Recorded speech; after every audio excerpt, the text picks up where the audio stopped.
Hi, I'm Tasha with Pathways to Peace Counseling, and we are going to continue our discussion about whether or not to medicate your child with ADHD.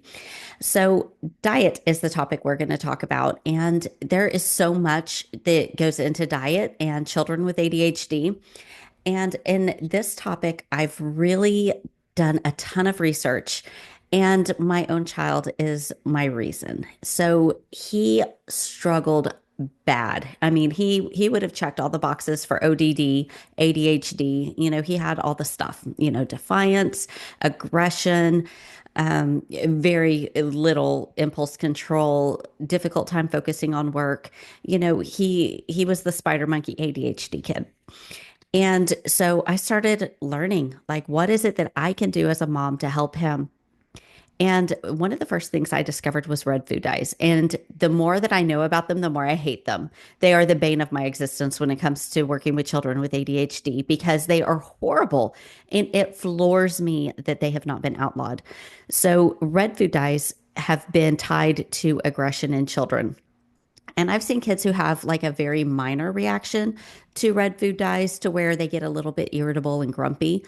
And I have met children who, like, we're talking homicidal, suicidal kind of actions after they have red food dyes. Like, I kid you not, it is bad for some of these kids. And with my own son, we discovered it halfway through his first grade year. We took him off of red food dyes, and he was a completely different kid the second half of the school year, enough that his teacher was like, "What did you do?" And I think I want to take red food dyes out of my classroom. Like, it was that big of a shocker. And I found it with many, many, many kids over the years since then. So we're talking that was 10 years ago that happened with my son. And it made a huge impact on him. It was like immediate success whenever we took him off of red food dyes. And it's one of those things that whenever it's in their system, it runs for a few hours and then it kind of leaves. So it's one of those things as a parent, you can take them off of food dyes and really tell within a day or two whether or not it's going to make a difference for them. And um, and I found that not every ADHD kid is alike in their body chemistry. And so some of my families have taken their kids off of red food dyes and have had immediate, amazing results. And then others have been like, yeah, no, no big difference. But some of those other ones have also come back and found that their child reacts huge to sugar. Or some of them, it's wheat products, or it might be different chemicals. So all kids are a little bit different in their body chemistry, but there has been a lot of research done, not just on red food dye, but all food dyes and how they impact children with ADHD. One of my life hacks, whenever it comes to food dyes that I discovered early on, is Aldi has removed all of the food dyes from their store brand products. So if you're looking for an easy way and a little bit more inexpensive way to get your groceries, you might try Aldi. And not only that, but they've taken the worst chemicals out of their produce. So I find that I don't react very like at all to their produce, whether it's organic or not. Whereas, if I get, I ate celery from Walmart once and I felt it burn all the way down and I was sick for like 2 weeks. It was awful. So there are some chemicals I'm super sensitive to, but I don't have any trouble with Aldi products. So that might help out a little bit. The other thing is, like, when you buy a bag of chips, you read the label and there's so many chemicals. All of those chemicals are going to be problematic because the issue is detoxification. If your body can't detoxify all of those chemicals, they're going to impact you. And so for some people it shows up as impulsive behavior, for some people it shows up as cancer, for other people, I mean, it's different autoimmune diseases. And a lot of that is tied to a gene mutation called MTHFR.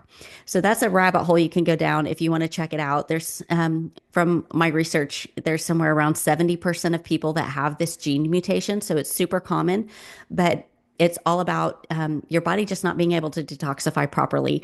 And it just causes these ripple effects and mental health issues. Autism is tied into it. So there's so many different things that can be tied into this diet aspect.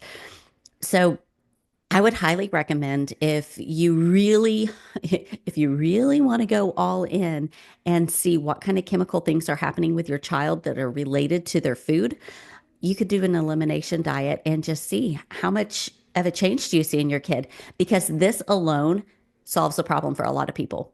I've had a lot of families be able to just change up the diet, and a lot of those symptoms just fade away because they were reactive to the foods. But again, I mean, like my experience, it took a good 2 years for my son's gut to heal, and it was nasty. It was really ugly. He had a lot of gastrointestinal issues, but it was all gut health, but his behavior was very, very much tied to a lot of these gut issues. And once he healed, he's never taken any medication for ADHD. And not to say we never had our moments and our difficulties, but he's doing very, very well. And we've just been able to kind of control things with diet and caffeine supplementation a little bit. But, and there's just a lot of different directions that you can go as a parent as to what is going to be the safest route for your child. So, diet, not only for the benefits of ADHD, but just health benefits altogether. If you eat real food, you're going to be healthier than if you allow a lot of chemicals, because even if it doesn't manifest itself right now, you can't live a life of junk food in the long run without having health problems from it. So, I mean, you might just start young and teach your children to eat real food and to make healthy choices so that they can have healthy bodies into their adulthood and hopefully live long, long, healthy lives, right? That's what we all want for our kids. So, I hope that these little tips, whenever it comes to diet, will help you understand the vast amount of things that you can do to really hone in on what your child is eating.